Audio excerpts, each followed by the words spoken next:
Assalamualaikum warahmatullahi wabarakatuh. Waalaikumsalam warahmatullahi wabarakatuh. Sebelumnya saya Maya Sabila. Di sini saya akan mempresentasikan tentang wisata di negara Turki. Nah, mengapa Turki? Karena di Turki terkenal sekali dengan budaya sejarahnya, mulai dari sejarah Islam, sejarah Kristen, bahkan sejarah Yunani kuno. Nah, oleh karena itu, di sini saya tertarik untuk mempresentasikan negara peninggalan yang ada di Turki. Next.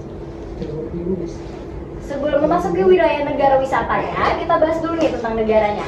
Jadi, Turki adalah sebuah negara yang terletak di bagian barat benua Asia dan bagian tenggara dari benua Eropa, berdiri sejak tahun 1920. Turki terkenal sebagai negara yang menyimpan beragam sejarah dengan jutaan cerita menarik.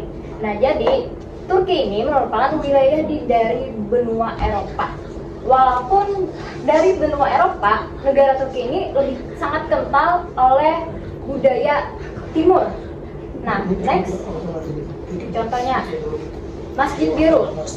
Nah, jadi Masjid Biru ini atau Blue Masjid merupakan bangunan ikonik yang dijadikan tempat ibadah umat Islam. Desain arsitektur bergaya Timur Tengah dan Romawi. Tempat wisata ini juga menyuguhkan keindahan desain flora yang indah di bagian langit-langit dan dinding masjid, ditambah dengan lampu-lampu kristal. Nah, jadi Masjid Biru ini sudah berdiri sejak tahun 1609 dan 1619 pada masa Kerajaan Ottoman. Kalian tahu Kerajaan Ottoman? Enggak. Kerajaan Ottoman itu kerajaan yang berdiri megah dan sangat cukup terkenal luas pada masanya di Turki. Jadi kerajaan Turki itu akan paling banyak dikenal itu Kerajaan Ottoman. Oke, next. Selanjutnya ada Kapadokia. Pernah dengar Kapadokia? Ada yang pengen naik ini? It's my dream, Mas. Oke, jadi ciri khas dari Kapadokia itu banyaknya balon udara yang terbang di atas tebing-tebing batu dan pegunungan, sehingga terlihat panorama yang luar biasa indah. Lokasi tempat wisata ini berada di distrik kuno di bagian timur dari Anatolia. Nah, FYI, untuk naik satu wisata balon udara ini berkisar 2 juta hingga 3,6 juta. Jadi siapkan uang yang banyak untuk naik ke atas ini. Nah, FYI juga Kapadokia ini bukan nama balon udaranya yang Kapadokia, tapi lebih tepatnya Kapadokia ini ada sebuah kota yang berdiri sejak zaman Yunani kuno, dan ini merupakan warisan dunia oleh UNESCO. Oke, next.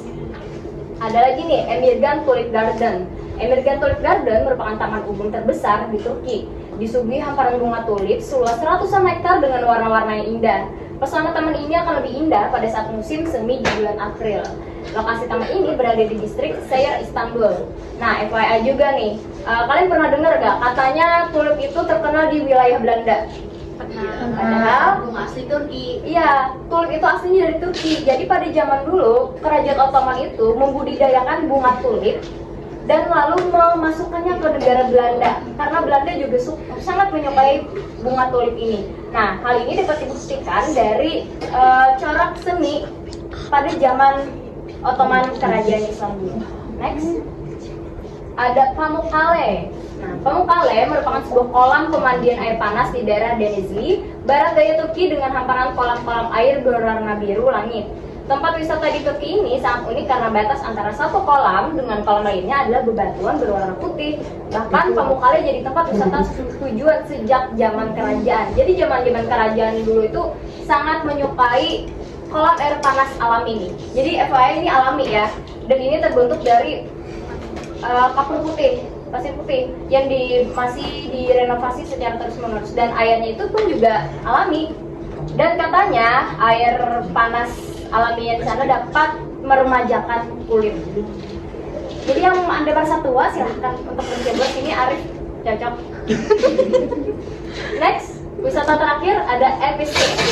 Nah, Ephesus merupakan peninggalan sejarah Turki dengan sisa reruntuhan kota Romawi kuno yang dulunya digunakan untuk perpustakaan hingga panggung tempat para gladiator bertarung. Tempat wisata di Turki ini juga sering dijadikan lokasi untuk pemotretan dan swafoto. Lokasinya dekat dengan Bandara Adnan Menderes atau sehingga seringkali dikunjungi oleh wisatawan mancanegara. Nah, jadi Ephesus ini juga merupakan peninggalan zaman Yunani kuno. Oke, baik, itu saja presentasi hari ini. Terima kasih. Audio Jungle.